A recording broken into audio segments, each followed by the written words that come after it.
Hello friends, मैं संदेश अपने यूट्यूब चैनल पर आप सभी लोगों का स्वागत करता हूं। इंडियन मॉनसून में आज हम लोगों का पार्ट 7 होगा और इसमें हम लोग बे ऑफ बंगाल ब्रांच तक पढ़ चुके हैं। मतलब हम लोगों ने सबसे पहले पार्ट में तो बेसिक चीज़ों को देखा था कि हमें क्या क्या पढ़ना है। फिर हम लोगों ने इसकी थ्योरीज का अध्ययन किया। इसके बाद हम लोगों ने इसकी अरेबियन ब्रांच का एक अलग चैप्टर में अध्ययन किया और इसकी जो बे ऑफ बंगाल वाली ब्रांच थी उसका हम लोगों ने एक अलग चैप्टर में अध्ययन किया। तो आज की इस अध्याय में हम लोग आगे बढ़ेंगे और बे ऑफ बंगाल ब्रांच पढ़ने के साथ ही साथ हम लोगों का जो समर मॉनसून था वो कंप्लीट हो गया। मतलब कि जो नॉर्मल हम लोग क्या रेनफॉल होती है वो सब हम लोगों ने उतना अध्ययन कर लिया।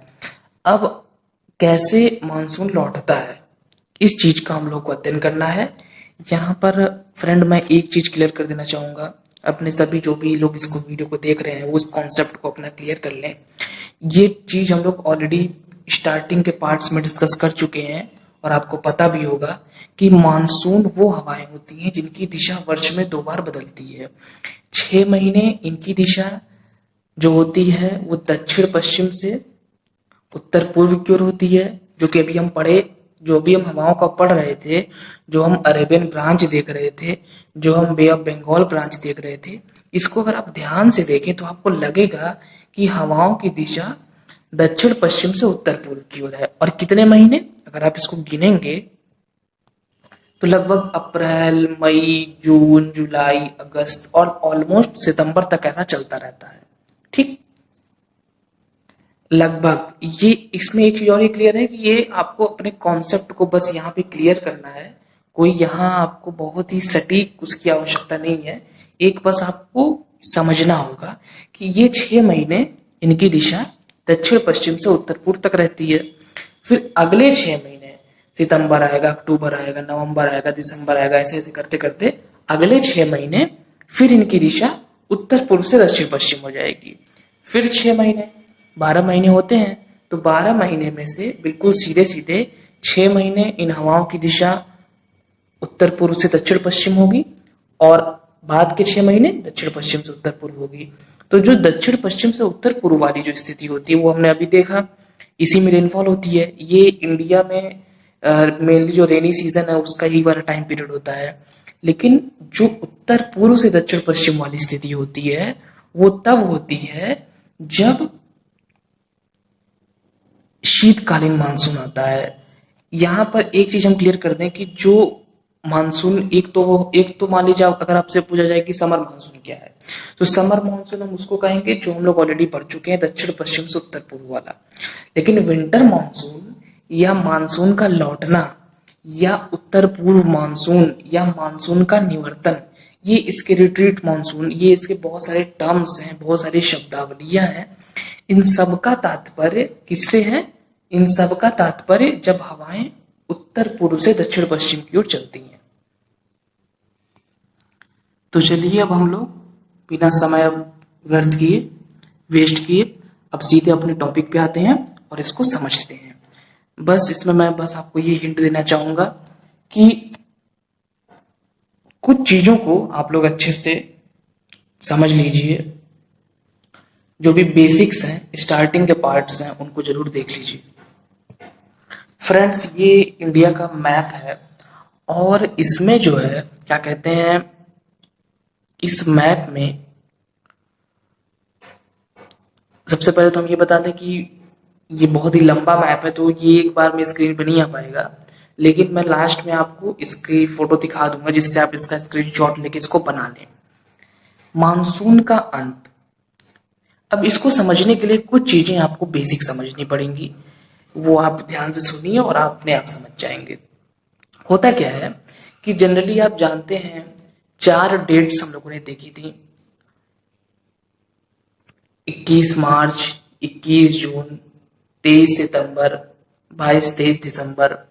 इस पे क्या होता है कि सन का मूवमेंट 21 मार्च और 23 सितंबर को विषुवत रेखा पे सन लंबवत होता है, 21 जून को कर्क रेखा पे, और जो दिसंबर है 22-23 दिसंबर में मकर रेखा पे लंबवत होता है। ये सभी चीजें आप लोग पढ़ चुके हैं। अब आप खुद ही सोचिए कि ये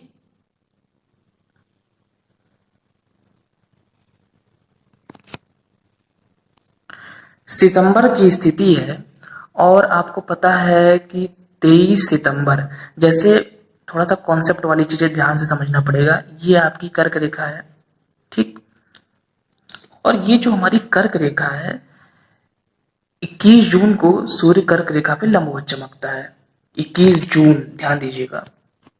फिर जून में इस पे लंबवत चमकता है और उसके बाद से देन अगले ही मतलब उसके बाद तुरंत फिर ये उसके ऊपर नहीं जाता, क्योंकि आपको पता होगा कि सूर्य का जो मूवमेंट होता है वो इस कर्क रेखा से लेके मकर रेखा के बीच में, जो हमारा एक 0 डिग्री है, 0 डिग्री के ऊपर नॉर्थ हेमिस्फीयर में जो 23.5 डिग्री है वो है कर्क रेखा, और इसके साउथ में जो 23.5 डिग्री है वो है मकर रेखा, जो कि ऑस्ट्रेलिया से होके जाती है। आपको पता होगा इन सब रेखाओं के बारे में। तो उन दोनों के बीच का ये जो पूरा एरिया होता है, ये होता है ट्रॉपिकल एरिया। तो सन का जो मूवमेंट होता है वो इसी एरिया में होता रहता है। कर्क पे जाएगा, फिर विषुवत पे आएगा, फिर मकर पे जाएगा, फिर विषुवत पे, फिर कर्क पे। ये मूवमेंट सन का चलता रहता है, इससे ऊपर सन का मूवमेंट नहीं होता। ये बात बिल्कुल अच्छे से समझ लीजिए, ठीक है। कर्क पे जाएगा, फिर विषुवत, जैसे सिंपल आप समझिए, मार्च में विषुवत पे है, फिर अप्रैल मई जून में कर्क पे हो गया, फिर जुलाई अगस्त सितंबर पे फिर विषुवत पे चला गया, फिर अक्टूबर नवंबर दिसंबर में मकर पे चला गया।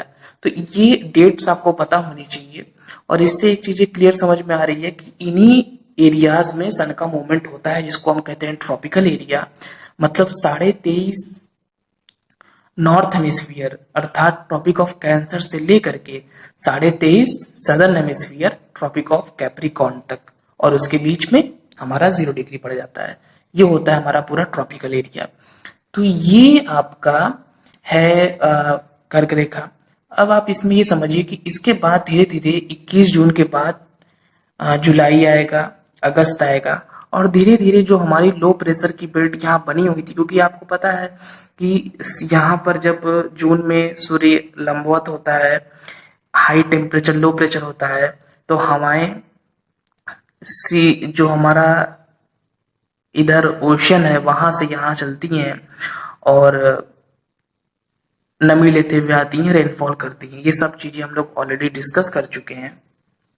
लेकिन अब इसमें आप और उसके आगे थोड़ा सा और समझिए कि अब धीरे धीरे जून के बाद जुलाई आएगा, अगस्त आएगा, और ये इसकी स्थिति अब क्या होगी, धीरे धीरे कम होती जाएगी। मतलब अब जो इंडिया का जो पूरा लैंड गर्म हो चुका था बिल्कुल, लेकिन जो उसकी गर्मी है वो अब कम होती जाएगी। अब ये धीरे धीरे, मान लीजिए यहाँ पे सन लंबवत था, अब वो नीचे खिसक रहा है।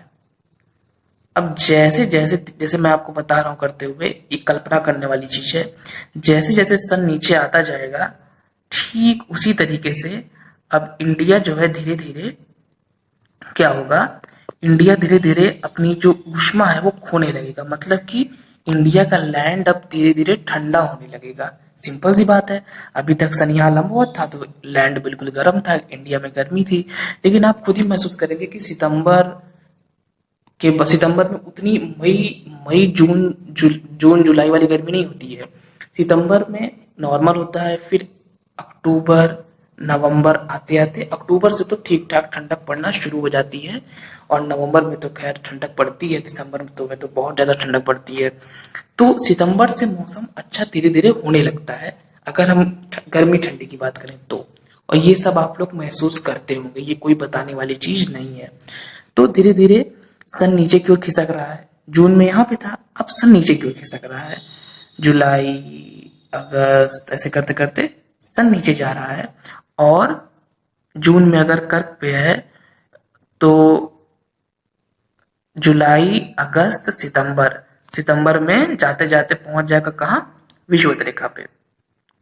फिर अक्टूबर नवंबर दिसंबर में फिर मकर पे चला जाएगा।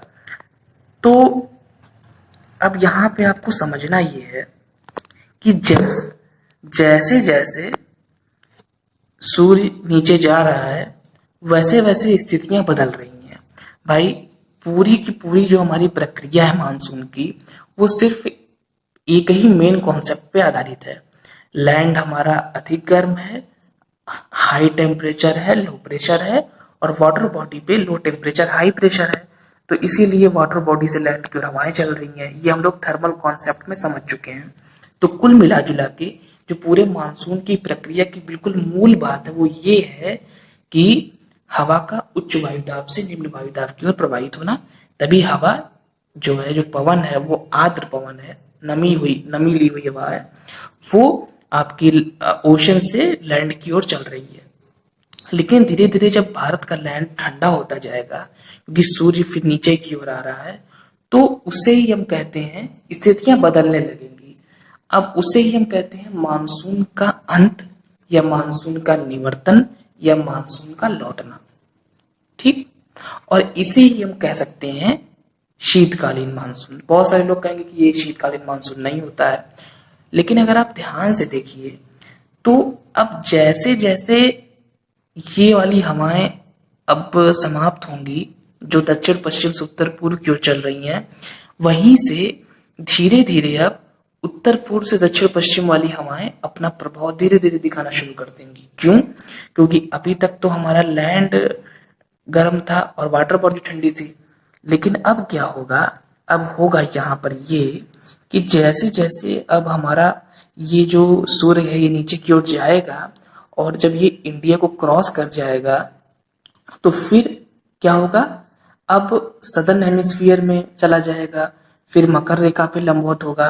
तो अब ये जो वाटर बॉडी है ये गर्म हो जाएगी, लैंड अपेक्षाकृत ठंडा हो जाएगा। क्योंकि हम लोग ऑलरेडी डिस्कस कर चुके हैं कि लैंड तेजी से गर्म होता है, तेजी से ठंडा भी होता है।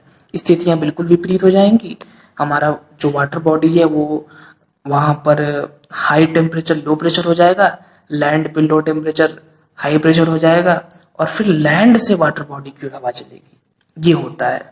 तो इसीलिए हमारा ये यहाँ से नॉर्थ ईस्ट से फिर साउथ वेस्ट की ओर हवाएं चलती हैं। तो इसमें आपको कुछ नहीं करना है, बस इन डेट्स को दिमाग में रखना है। 1 सितंबर पे, 1 सितंबर को मानसून यहाँ है,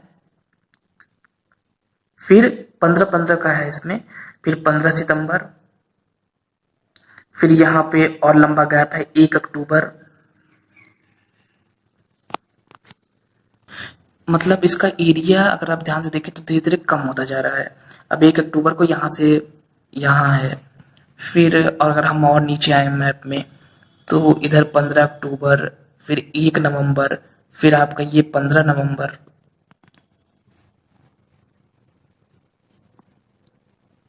और देन फाइनली 1 दिसंबर, और ये 15 दिसंबर।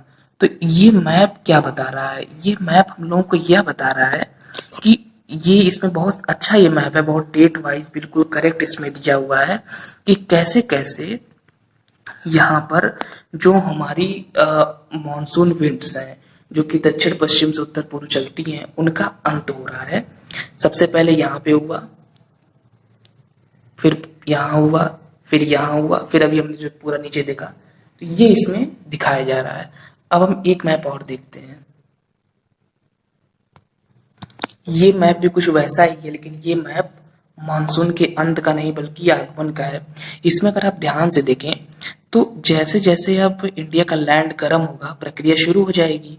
तो 1 जून को यहाँ तक है, यहाँ तक की प्रक्रिया शुरू हो गई है, यहाँ तक मानसून आ चुका है। फिर 5 जून, फिर देन आपका मुंबई का जो है ये 10 जून है। अब रेखाओं को आपको ध्यान से देखना पड़ेगा कि रेखाएं कहाँ कहाँ से गुजर रही हैं।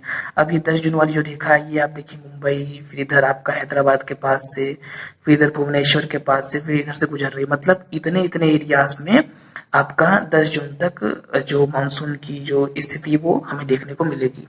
फिर देन ये आपका 15 जून है। 15 जून को यहाँ पे, यहाँ से लेके यहाँ तक पूरा ये लखनऊ के पास से होते हुए इधर तक। फिर आपका सबसे लेट 1 जुलाई, फिर और भी ज़्यादा लेट ये आपका 15 जुलाई को बिल्कुल थार डिजर्ट का जो बिल्कुल किनारे का, क्योंकि हमको पता है कि वहां तक पहुंचते पहुंचते बहुत टाइम भी लग जाता है, और जो हवाएं वो अपनी नमी भी बिल्कुल गिरा चुकी होती हैं, तो रेनफॉल वहां होती भी नहीं है, बहुत कम होती है, ना के बराबर बिल्कुल। तो ये अगर यहाँ से अब आपका एक कॉन्सेप्ट और क्लियर हो रहा है, अभी आपने एक मैप पहले भी देखा था और अभी भी एक आप मैप और देख रहे हैं, तो इससे एक चीज ये क्लियर हो रही है कि जो हम लोगों का अगर मानसून अगर आपसे कोई पूछे या जनरली आप इस चीज को समझ सकते हैं कि सबसे लेट में कहाँ पहुंचता है। सबसे लेट में पहुंचता है, सबसे पहले अगर हम देखें तो सबसे पहले कहाँ पहुंचता है, सबसे पहले पहुंचता है साउथ इंडिया में, स्पेशली केरल वाला जो क्षेत्र है। और सबसे बाद में जाता कहाँ से है, तो सबसे बाद में जाता भी वहीं से है। और सबसे लेट में कहाँ पहुंचता है, सबसे लेट में यहाँ पहुंचता है। और सबसे पहले अंत कहाँ से शुरू होता है, तो सबसे पहले अंत भी इसका यहीं से शुरू होता है। तो ये चीज है कि स्टार्टिंग जो हुई इसकी वो हुई आपके केरल से, साउथ इंडिया से डेट पड़ी हुई है, तो स्टार्टिंग यहीं से हुई। लेकिन जो एंड होगा, स्टार्टिंग सबसे पहले यहीं पहुंच रहा है और जो समाप्ति होगी वो सबसे लास्ट में यहाँ पे पहुंचेगा। मतलब ये जो एरिया है ये काफी लंबे समय तक, कह सकते हैं सबसे ज्यादा लंबे समय तक मतलब मानसून विंड के एरिया में रहता है। क्योंकि आपने पुराने व पहले वाले मैप में देखा था कि आखिरी जो रेखा थी वो यहीं पे थी, मतलब सबसे अंत में जो समाप्ति होती है वो यहीं से होती है। और जो इसके विपरीत जो हमारा थार डिजर्ट का बिल्कुल किनारे वाला इलाका है, जहां मानसून एकदम लेट में पहुंचा है 15 जुलाई को, अब वहां पे क्या हो रहा है, वहां पे जो इसके मानसून जब धीरे धीरे लौटेगा भी तो यहीं से लौटना शुरू करेगा।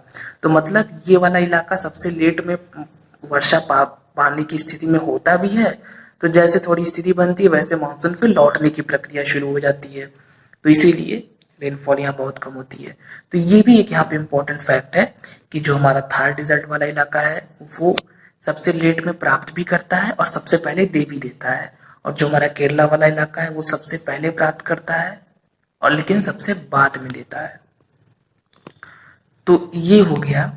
अब इन दोनों मैप्स को यहाँ पे आप स्क्रीन पे देख रहे हैं, इनका स्क्रीनशॉट ले लीजिए। पहला जो मैप है वो ये है मानसून के आगमन का। मैंने जो इसको पढ़ाया था ओरिजिन और ऑनसेट, तो वहां पर मैंने इसको नहीं बताया है क्योंकि जनरली हम लोग थ्योरी पढ़ लेते हैं, पूरी प्रक्रिया पढ़ लेते हैं, इसको हम मिस कर देते हैं। लेकिन फिर मुझे लगा कि नहीं, इसको भी ऐड कर देना चाहिए।